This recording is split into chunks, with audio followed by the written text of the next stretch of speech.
Sí, Enrique, que habías quedado en No, uso de la palabra. yo creo que, siguiendo un poco el razonamiento que tú hacías, ¿qué cosas, habría que preguntarse, qué cosas podemos esperar del desembarco eventual, yo creo que muy eventual, de los chinos en el territorio nacional?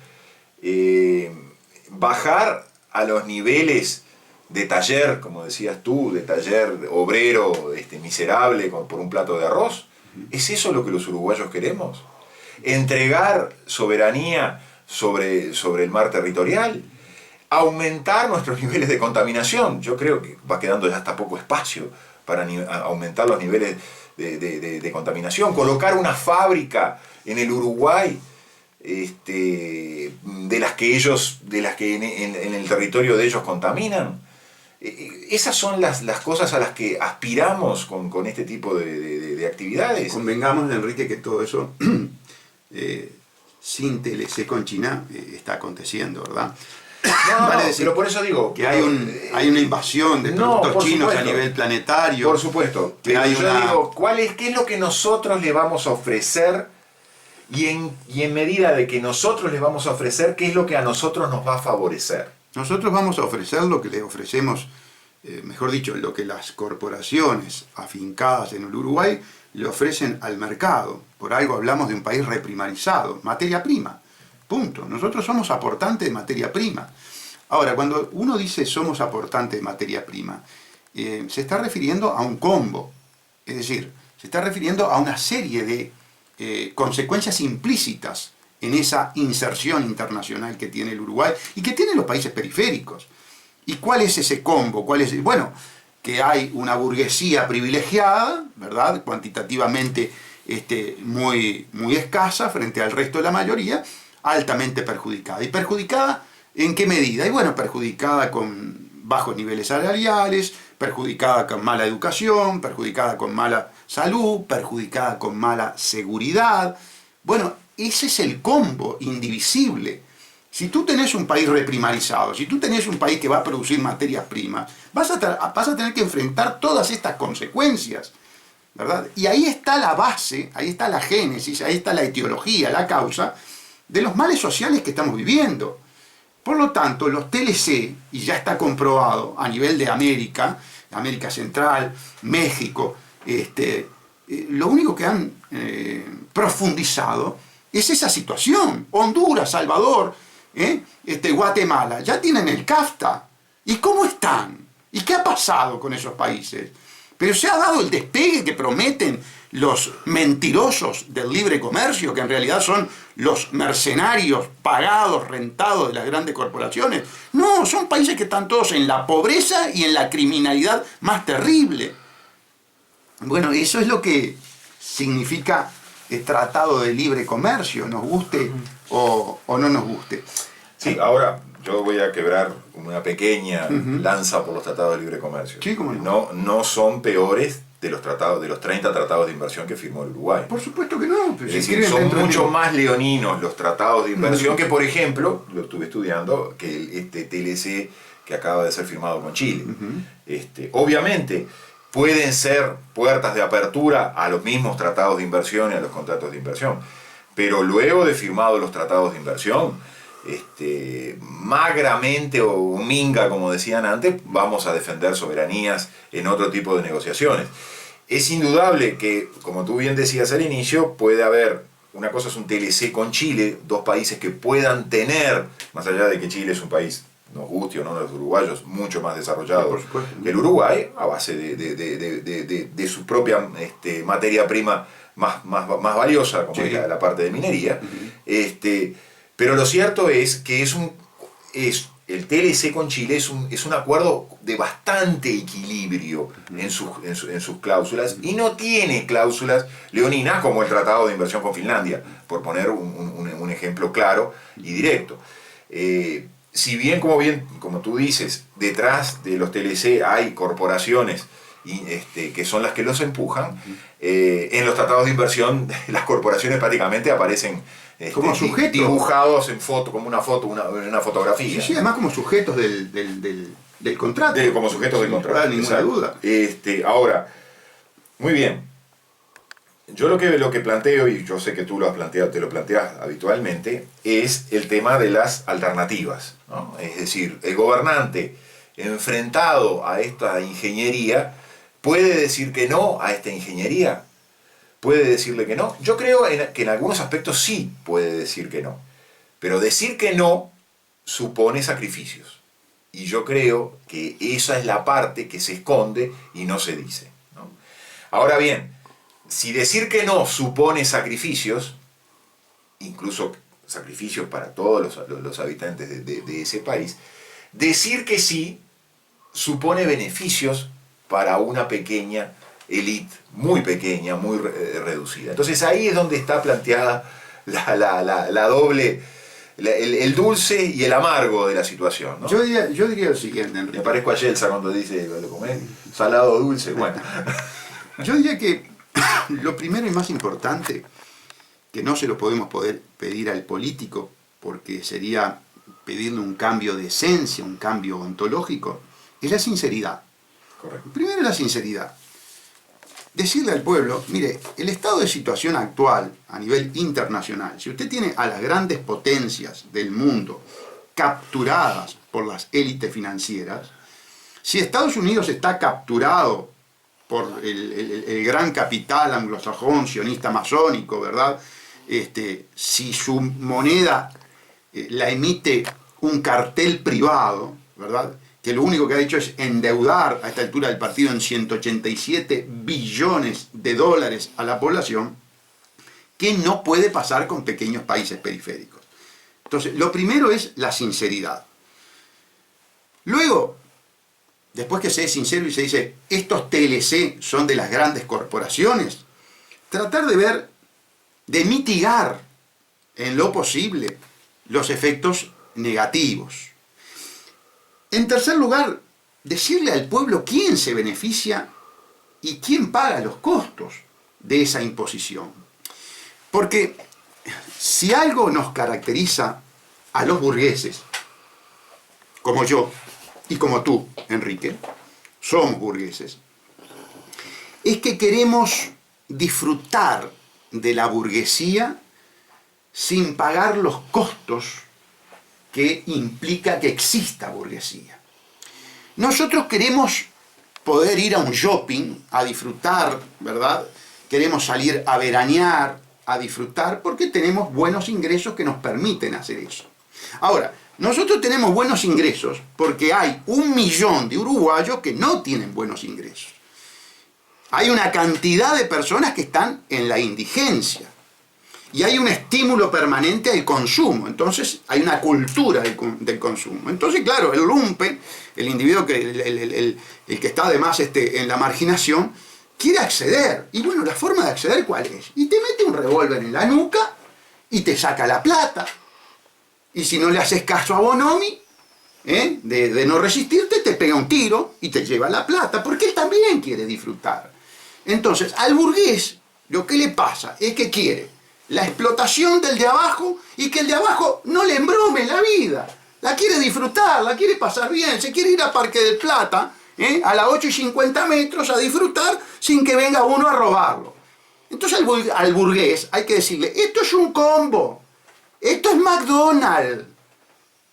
Viene el disfrute tuyo, la Big Mac, pero vienen las papas fritas. ¿Y las papas fritas qué es? Y es el narcotráfico, y es el lumpen robándote, es el rastrillo, ¿verdad? Eso en la delincuencia marginal. En la otra tenemos a los presidentes que van y nos venden el país o se traen negocitos. Tengo miedo que Vázquez se haya traído un negocito chino, sobre todo el de la Ceibalita, que no me lo quiso investigar la justicia, porque cuando fue a Europa trajo el negocito de las fragatas portuguesas. Una de ellas desactivada ya, 16 millones de dólares. Un negocio que no hizo la Armada, que no está en la investigación de la Armada, porque lo hizo Presidencia. 16 millones de dólares para que en unos pocos meses la porquería que trajo Vázquez estuviera ahora para desguazar. Entonces tengo miedo que se haya traído un negocito chino, porque me da la impresión que esos viajes sirven para que él y los alcahuetes que lo acompañan traigan negocitos privados. Eso sí que es Eso es pie sobre la tierra. Eso no es el futuro TLC con China de aquí al 2018, que vaya a saber qué pase y que no tiene el más mínimo asidero. Pero este tipo de temas hay que sacarlo a la luz, porque claro, los grandes medios ocultan este tipo de cosas que pasan tras bambalinas. Les quiero significar lo siguiente, amigos. La guerra es la actividad financiera por excelencia. La guerra es la actividad financiera por excelencia. Entonces, puede que la gente tenga dudas o confusiones cuando uno ve que por un lado Estados Unidos y China confrontan en Asia, ¿verdad? Y hay desplazamiento inclusive militar en Asia, confrontan en otras partes del mundo, ¿verdad? Y al mismo tiempo ustedes escuchan este tipo de audiciones, muy pocas en el dial, en la que dicen Goldman Sachs es inversor en el Banco Chino de Industria, brazo derecho del Banco Central Chino. ¿Cómo es esto? Esto es sencillo, amigos. Las casas financieras, las élites financieras, son una cosa. Los países son otra. Los países, los estados, son instrumentos. Por algo, esas casas ponen al frente de los gobiernos a sus agentes public-privados. La guerra genera deuda. Y la deuda es el negocio ¿de quién? De los usureros. Entonces, es perfectamente explicable por este mecanismo, por este raciocinio, que mientras que se movilizan portaaviones de un lado y del otro, se hagan negocios, se inviertan, se lleguen a acuerdos de esta naturaleza, que son acuerdos fundamentalmente de dinero, acuerdos financieros. ¿Por qué? Porque las élites no están en guerra. Las élites utilizan la guerra, porque siempre que hay guerra hay endeudamiento.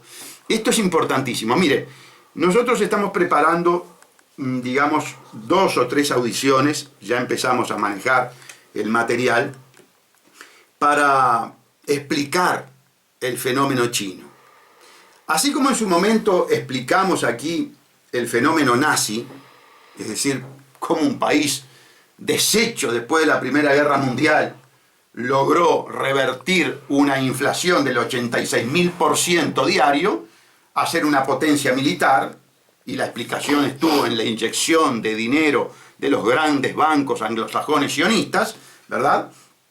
Hoy, la explicación de China como una potencia económica financiera, como el mayor comprador de la deuda externa de Estados Unidos, se explica precisamente por ese desembarco, por el desembarco de los bancos sionistas en China. Cuando esto está aconteciendo, cuando se está dando esta situación, por supuesto que hay muy pocos que se animen a exteriorizarla, muy pocos. Porque, bueno, sí, yo te voy a decir algo, Gustavo, sigo perfectamente tu razonamiento, pero esos abrazos, que acá se lo llamó a nivel nacional, con las culebras, el abrazo de las culebras, sí. Y podemos hablar de la regasificadora, podemos hablar de Montes del Plata, para saber que se contrataron estudios jurídicos privados. De las grandes corporaciones. De las grandes corporaciones, lo mismo que hacían las AFIS, para decirlo. Exacto, Posada de Vecino, Bulleri Reguli y Ferrari. Bueno, ahí está. Ese abrazo necesita de dos. Sí, por supuesto. Ese abrazo necesita de dos. Por supuesto. Y bueno, cuando yo me acuerdo hace muchísimos años, cuando se hablaba del regreso de Hong Kong, el cumplimiento del contrato famoso aquel con el Reino Unido, de si se iba a devolver a los 100 años Hong Kong o no, cuando uno analizaba esa hipótesis decía, los chinos quieren adueñarse de Hong Kong para transformar a Hong Kong, hasta los propios habitantes de Hong Kong lo pensaban así, convertir a Hong Kong en lo que era la China continental, el plato de arroz diario, ¿no?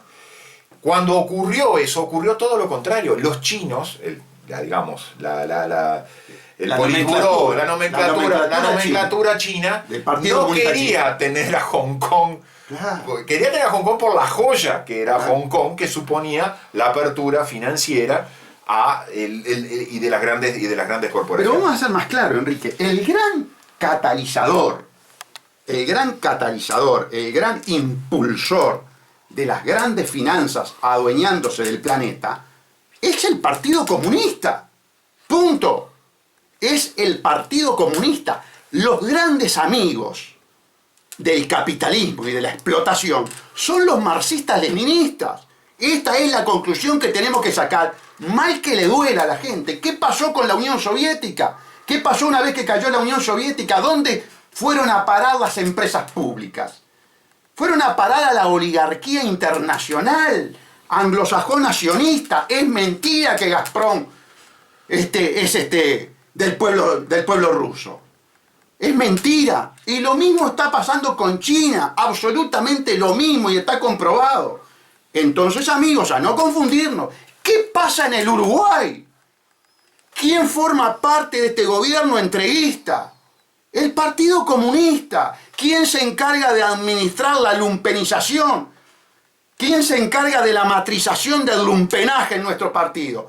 La hija del secretario general del Partido Comunista que se sentaba al lado de Brezhnev, Marina Arismendi. Conclusión, no hay mejor aliado en la historia de la humanidad para la explotación de la burguesía al pueblo que el Partido Comunista. Y ahí lo tenían a Fogata y a Castellano, acompañando a ¿qué? Acompañando a esta misión a un país que es un bochorno, que es un país terrorista de Estado, que masacra a la gran mayoría para encumbrar, como dije en esta audición, a una minoría burguesa, que por supuesto que existe. El sistema capitalista se caracteriza por tener una burguesía que mata por el sistema, que degüella por el sistema, que somos los burgueses. Ahora, al que le toca estar del lado de abajo, en el lumpenaje, al que le tocó estar en el Congo con 5 o 6 años con una piqueta sacando coltán para que nosotros disfrutemos el Samsung, ese está fregado. Ese está fregado. Y más fregado está en este momento. ¿Y para dónde está saliendo esa gente? Y le está saliendo para lo que le está ofreciendo algo. ¿Y quién les está ofreciendo algo? Aunque parezca perverso. Y el narcotráfico. Y el narcotráfico. ¿Por qué los barrios periféricos del Uruguay se han llenado de boca de pasta base y de consumidores de pasta base? Porque ante la traición, ante el asesinato, ante el crimen de la esperanza que protagoniza esta manga de traidores con el Partido Comunista a la cabeza, se quedaron sin esperanzas. Y el ser humano sin esperanza es capaz de cualquier cosa. Se hace, es decir, se prende a un hierro caliente, aunque sea la droga. Y después que se drogó, y después que está en el negocio de la droga, y bueno, que no se le interponga al burgués. Que no se le interponga al burgués. Es como dije al principio de esta locución. Los burgueses queremos disfrutar, queremos pasarla bien. Yo lo veo, porque integro esa clase social, yo soy un traidor de la burguesía. Yo soy un traidor de la burguesía. ¿Por qué? Porque este discurso no me conviene. Este discurso es abrir los ojos. Este discurso es decirle, no, bueno, pero entonces hay que bajar a la burguesía para poder repartir. Pero qué novedad. Pero si los recursos son finitos y las necesidades infinitas, obviamente que si vos tenés que repartir, si vos tenés que satisfacer necesidades, le tenés que sacar al que más tiene. No hay tu tía, es así, te guste o no te guste. Esto no quiere decir que uno esté defendiendo a la torrante, nada de eso. Después ya analizamos la parte individual. Hay gente que no se merece, punto, porque no quiere, no le gusta, prefiere tomar mate y chancletear que estudiar o trabajar. Eso es así, yo no lo desconozco. Yo no voy a atacar el aspecto individual, pero voy a decir a los números macroeconómicos, a las leyes económicas. Entonces, les decía, evidentemente, si tú le quitaste la esperanza a la gente, si el que le daba esperanza se puso del lado del que lo explota, y busca salidas. Las salidas que ha encontrado, pero a nivel de los países periféricos, son los negocios ilícitos, es la criminalidad. Y punto. Por algo hay una explosión de criminalidad en la periferia capitalista. No es novedad. No sé si si estás de acuerdo, Enrique. Sí, mira, me venía a la memoria una anécdota que me pasó hace poco en el juzgado de adolescentes, en los pasillos del juzgado de adolescentes, creo que la comenté. Sí. En determinado momento había un conjunto de adolescentes a los cuales se les estaba dando la libertad, se les estaba dando una licencia, una salida o la posibilidad de pasar un sistema de libertad, lo que se llama libertad asistida, que se cruzan en un pasillo con otros que estaban presos en Colonia Berro, ¿no? Estaban recluidos en Colonia Berro. Y los que estaban recluidos en Colonia Berro le dicen a los otros que salían en libertad: defiendan la calle. Esa fue la expresión. Claro. Y es una expresión que puede tener muchas acepciones, incluso no contradictorias. Defender la calle, en alguna medida, es defender la libertad. Uh-huh. Y es propio del ser humano el instinto por la libertad. Y defender la calle puede querer decir eso.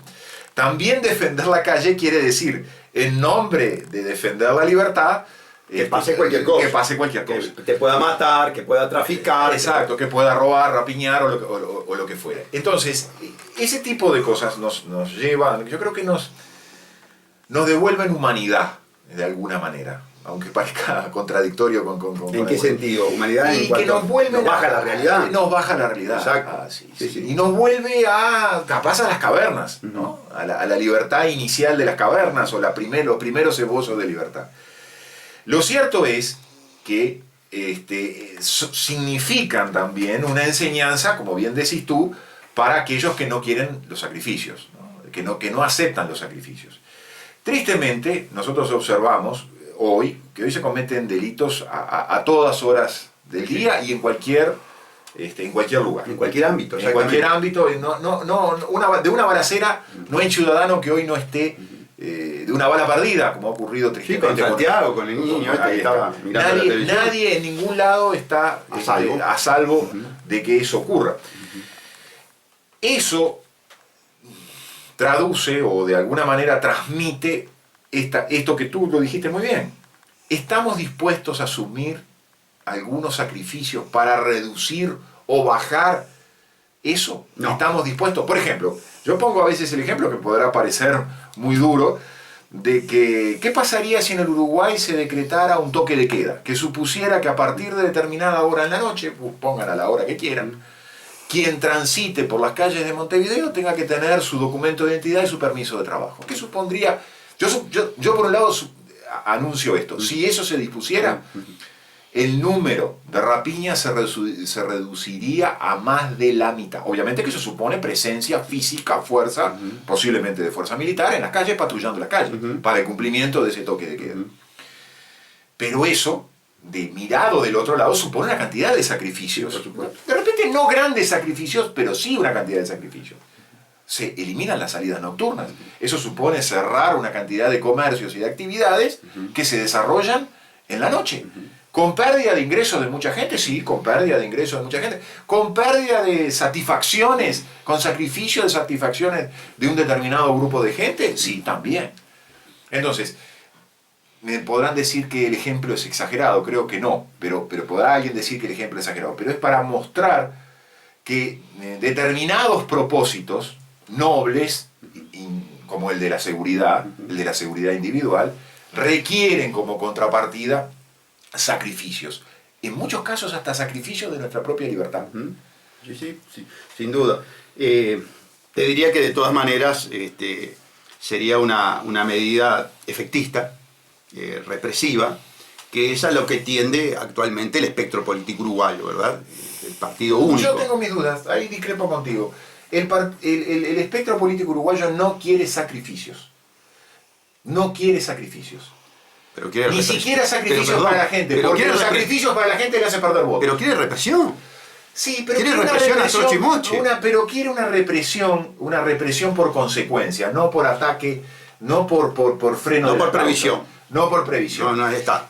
Y además la represión por consecuencia es selectiva. Es muy selectiva. Bueno, eso ni que hablar. Y ataca, yo te diría que los porcentajes, aún estadísticos, que no me gusta hablar de estadísticas, pero el porcentaje de delitos que va a atacar es un porcentaje muy pequeño. Tres delitos. Claro. Tres delitos. Claro.